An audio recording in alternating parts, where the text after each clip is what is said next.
I'm Courtney, and today I am going to be discussing A Court of Silver Flames by Sarah J. Maas. I actually do not have a physical copy of A Court of Silver Flames because I didn't want to give Sarah more of my money, so I may or may not have found the EPUB online. But I read A Court of Silver Flames.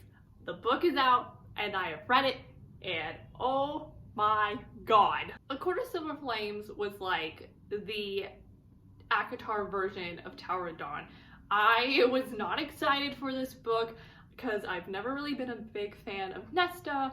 I haven't really shipped Nessian, so going into this, I really did not know what to expect or how to feel, but I ended up absolutely loving this book. Sarah did an amazing job with this book. I loved the storyline, I loved the characters, I loved their development, I especially loved Nesta's journey, I loved the Nessian romance. Like, Sarah just really blew me away with this book.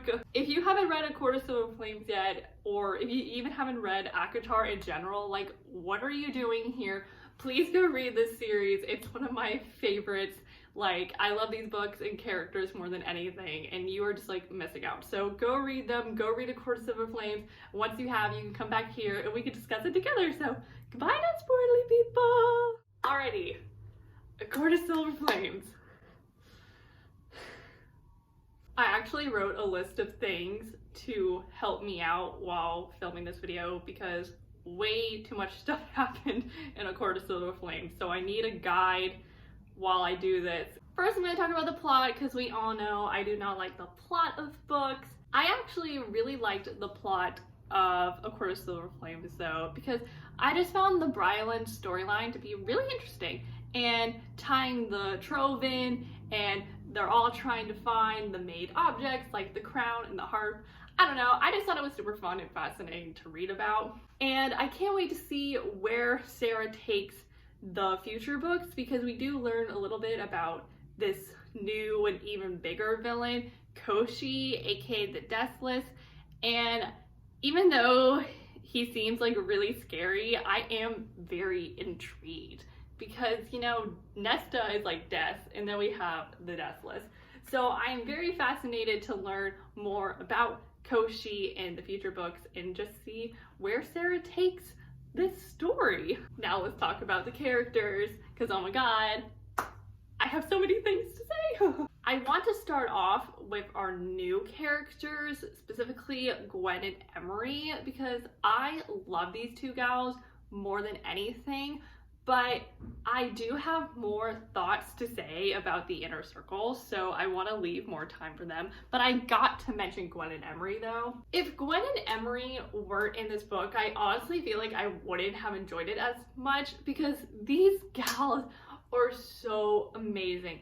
I loved their story, I love their personality, and I love how they formed their own little found family with Nesta, which I really liked because I think Nesta needed to find people outside of the inner circle, because yes, they do care about Nesta, but there's also a lot of toxic energy within that group. So I think Nesta needed to find her own little family outside of the inner circle, and she found that with Gwen and Emery, and I literally love all three of them so freaking much. Their friendship is the cutest thing on the planet. I loved it when they have like a little sleepover at the House of Wind, and they're all like in bathtubs, and they make friendship bracelets, and they're also asking the house to make the most outrageous stuff. Like, it was the funniest and cutest thing ever, and I'm just so glad they all have one another and were able to help each other grow and deal with their trauma. It was just so moving, and they're literally now my favorite trio in the whole entire world. I also want to talk about Iris, which, before you say anything, I know he's like not a new character, but he's also someone we haven't known forever, so like I'm just gonna include him in this category, okay? Leave me alone. I actually liked Eris in this book, which is something I never thought I would say, because when we have seen Eris in the acotar books, like, he's terrible and he's a jerk and I hated him. But the thing about A Court of Silver Flames is that Eris does help us out, you know, especially with Koshi and Brylan and everything. But we also get to see a little bit of this deeper side to him, especially in the end when Cassian goes to Iris and they have a talk, and Cassian just calls him out and is like, yo, you know what's right, you know you're a good person deep down, you know that your dad Baron is a terrible person, but yet you keep denying it and you're just a coward. And I loved that scene because I think Iris needed to hear that, because I do genuinely believe that Iris is a good person deep down. He has just been so mistreated and brainwashed by his father that's why he continues to do the wrong thing, to be bad, because he's just been horribly treated by Baron. So what I'm hoping for is that we get to see Iris in the future books and see even more of that deeper and good side to him, because again, I do think Iris is a good person deep down. He has just had the worst father in the whole world, and I genuinely can't wait to see what Iris is gonna do, because I do think he is a very interesting character. So hopefully Iris can become good and I can like him. Now I'm gonna move on to the inner circle, and I will say that I won't be talking about everyone just because some inner circle members don't have as big a role in this book as others. First, I want to talk about Rysand, because for the last 4 years I haven't really liked him, because he caused me a lot of anger and annoyance in Aquawar and Aquafast. And going into this, I was like, if I have to see Rysand, I will punch him in the face. But the biggest plot twist of this book, honestly, might be me enjoying Rysand's character. I liked Rysand in this book, okay? And I feel like that's kind of controversial to say because I have seen a lot of people dissing him, but honestly, I liked the guy, okay? I liked him. I thought he was funny. I thought he said some really clever flirtatious comments. I also low-key really liked it when he would get like dark and angry, because sometimes I just forget how powerful Rysand is, and sometimes when he would like go off, I'd be like, okay, sir. But I will say the one annoying thing about Rysand was him keeping Farah and the baby dying from Farah. Now, I was not surprised at all that Farah was pregnant in this book, because Sarah has put so many hints in the original Actar books that Farah was gonna have a child at some point, and she just happened to be pregnant in the very first spin-off book that we got. And I am so happy that Rysand was pregnant. Like, I'm a huge fan of the pregnancy trope. I love getting to see my favorite fictional couples have babies and build a future together. Like, I just think it's the absolute cutest thing in the world. But what I didn't like about the Rysand pregnancy was this whole ordeal about the baby having wings, and high fae females can't give birth to kids with wings. So basically the baby and Farah are gonna die, and since Farah has the death bargain with Rysand, he's also gonna die. And I was just like, I did not ask for this. And what I especially didn't like about the situation, and what I didn't like about Rysand in this book, was how he kept this from Farah for such a long time. Like, dude, what were you thinking? I just think Rysand didn't have a right to keep that from Farah, because she's the one pregnant. She's the one who's gonna have to give birth. Like, she has the right to know that she and her child and her mate are going to die the moment she goes into labor. And another thing I didn't like about Rysand in this book is that, you know, in the original acotar books, Rysand is all about like giving Farah a choice and letting her speak her mind and yada yada yada. But in this book, he speaks for her so many times and decides what's best for her. And it's like, you are literally contradicting yourself right now. Like, you say you want to give Farah her own chance to speak, but yet you are speaking for her. And I absolutely despise that. But it's fine though, it's fine, because Farah, Rysand, and the baby all live at the very end, thanks to Nesta's sacrifice of her powers that she got from the cauldron. And it was so cute seeing their little family together. It literally just brought tears to my eyes. I will say though, that I do not like their child's name, Nyx. I'm sorry, I hate it. It is just so basic, and every time I say it or read it, I just cringe. But I love that they're all alive and well, because I swear to God, if Sarah had actually killed off Faison and the baby, I would have had a breakdown, because Faison means so much to me, even though I literally complain about them all the time. I really do love Faison a lot, and I'm so happy that they have a little son and get to have a future together. Like, it just brings me so much joy. Next, I want to talk about Azuriel, who I adored. I especially loved his friendship with Nesta and also his interactions with Gwen, because I do ship them together. But I specifically want to talk about his short story, which I believe is in the book Semillian edition of A Court of Silver Flames. And if you haven't read it yet, you can easily find it on the internet. That's how I found it and read it. Basically what happens in the story, Elaine and Azuriel give each other gifts during winter solstice, and Azuriel specifically gives her a necklace and he puts it on her, and there's a lot of sexual tension in the moment and they almost kiss, but Rysand catches them and then tells Azuriel to back off, and Elaine returns the necklace to Azuriel the next day, and Azuriel decides to go to the library where Gwen works at, and he gives it to Clotho and tells her to give it to Gwen. And this scene made me feel so disappointed in Azuriel, because when he thinks about Elaine, he almost views her as a conquest, because he talks so much about how jealous he is that Rysand and Cassian each have an Archeron sister and how he doesn't. And basically his sexual thoughts about her are like, I just want to know what it's like to be with an Archeron sister. So even though I do feel like Azuriel does care about Elaine, I think his physical and sexual attraction towards her, and also this desire to just be with an Archeron sister, is so much stronger than his care.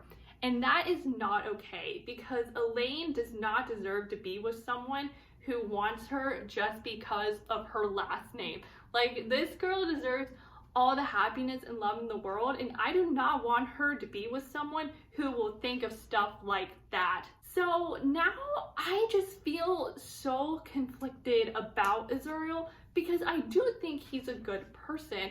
It's just these thoughts that he's having about Elaine are not okay, and that's why I do not ship them together. Like, that is not right. That is not love. Like, it's not cute. I'm sorry, but that is just not okay. And I don't know if Azuriel can ever redeem himself from that, because what he thought about Elaine was just so wrong. I also just think that Azuriel has deep romantic feelings for Gwen, because in the short amount of interactions that he has with her in A Court of Silver Flames and in the short story, she has made a deeper impact on him than Elaine has in 3 books.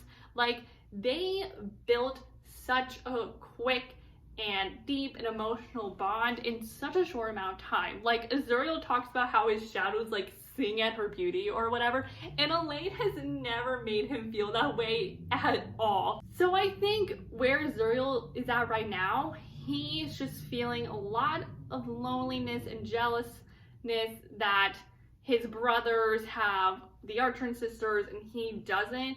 But hopefully he can get past that and spend more time with Gwen and realize, like, I want her. Like, no offense to Elaine, but I don't care about her. Like, I want to be with Gwen because she makes me feel alive. So hopefully we can see more of a Gwen and Azuriel relationship be explored, as well as some Azuriel redemption, because, like, I'm kind of mad at him right now. Next, I want to talk about Cassian, who I have also always loved, and this book just made me fall in love with him even more. Cassian is so funny, he's so sweet, he's so caring, and I really liked reading from his perspective because it just gave me such a better and deeper understanding of his character, and you really just get to see that, yes, you know, he's tough and funny and charming on the outside, whatever, but deep down he has the most genuine and thoughtful soul, and I just really loved getting to see that side of him. Next, I want to talk about Nesta, because I have never really been a fan of Nesta, but I've always been hopeful that she could become better and grow,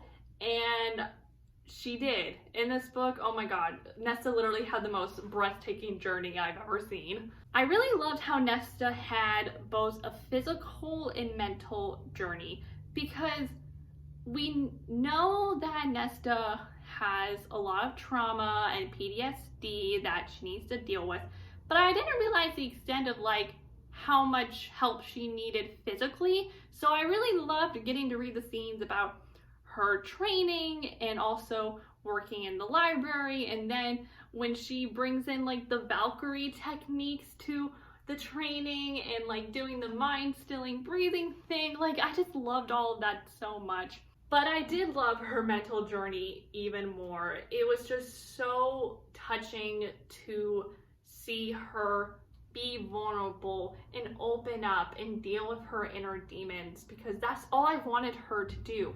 I just wanted her to open herself up to herself and to the people around her and just deal with what she's going through, because just keeping that all in was eating her alive. And I'm just really proud that she was able to do that, because I know how terrifying that was for her, but I know at the end of the day, like, that really helped her out and it's made her a better and happier person. I did want to bring up Nesta's thoughts about her dad, because I didn't realize how deeply troubled she was by his death.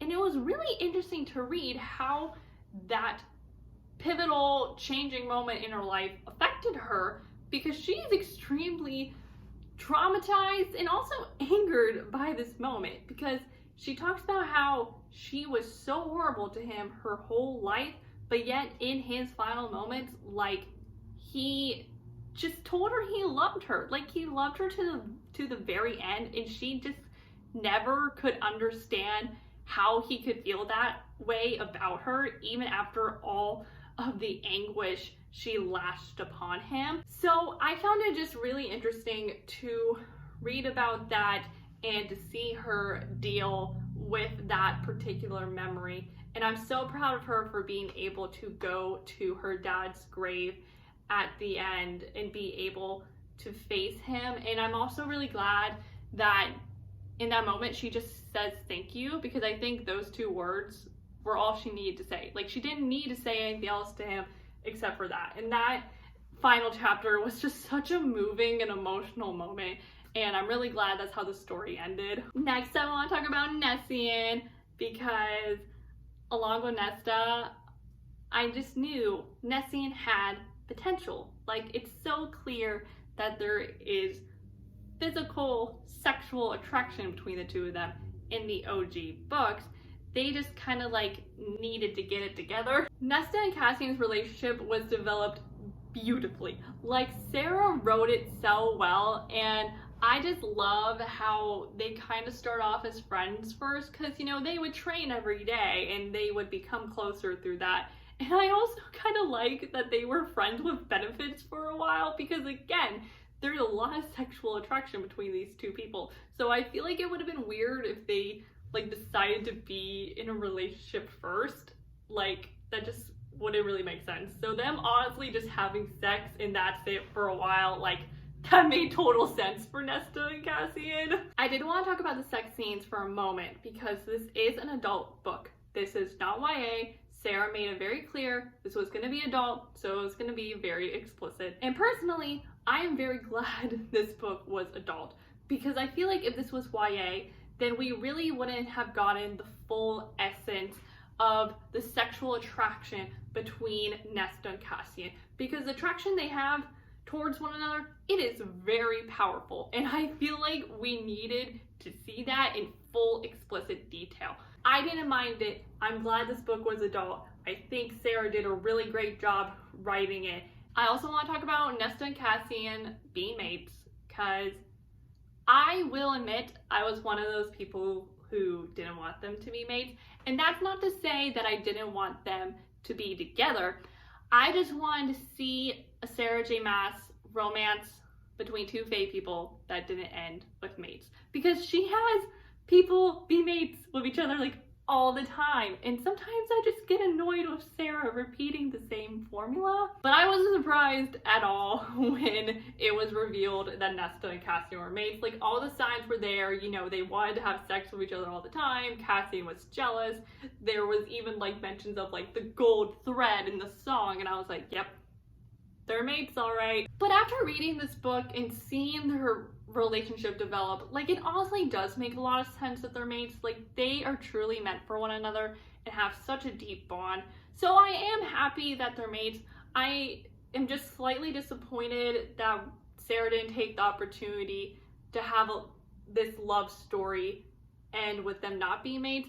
I just think that would be really interesting to see, and hopefully one day in the future Sarah will do that. The last thing I want to talk about before I discuss the next spin-off book is the end, which I have brought up a couple of times, but I personally felt like the end was very rushed and anticlimactic, because it went from the blood rite to Farrah giving birth to her dying to Nesta sacrificing her powers and saving Farrah and Rysand and the baby, and then Nesta and Cassian finally like confirmed the relationship and being mates, and then the Artrin sisters went to their dad's grave, and that was it. And when I got to the end, I was kind of like, it's over?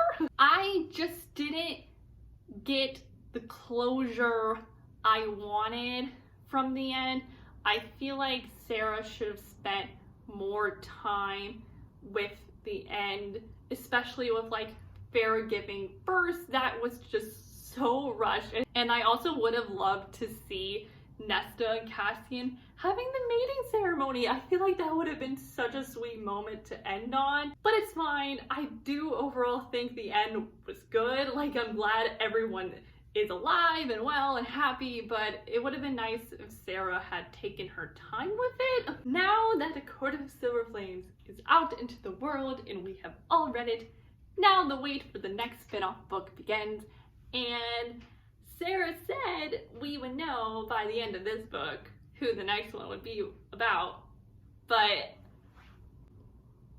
I don't know who the next book is going to be about. I, honest to God, thought that Sarah would like explicitly state by the end like who the next book was gonna be about, but she didn't. My theory for the next spin-off book is that it's gonna be about Elaine and Lucian. And I'm not just saying that because I'm a hardcore Lucian shipper, but because they're not really in this book. We see them a couple of times, but they're barely there. And I feel like Sarah did that because she wants to give them their moment to shine in their own book. I also just think that now that Nessian is confirmed and Endgame, everyone just wants to know, like, what's up with Lucian? Are they gonna get together? Are they not? Is Elaine actually gonna end up with Azuriel? Like, we just want to know. Hopefully Sarah will tell us soon who the next book will be about, and also when it will be coming out into the world, because I really want the next book. But I think that's all I have to say for A Court of Silver Flames. Overall, this book was such a surprise. I was not expecting to love it as much as I did, but honestly, Sarah just did such a wonderful job with this story, and I'm so happy for Nesta and Cassian and that they're together, and I just love them so much. Thank you all so much for watching this video. Please let me know, what were your thoughts on A Court of Silver Flames? Did you like it? Did you not? I would love to discuss all of these things with you guys in the comments section down below. Again, I hope you all enjoyed this video, and I am Courtney, and I'll see you all next time we do a video soon. So I'll see you then. So bye.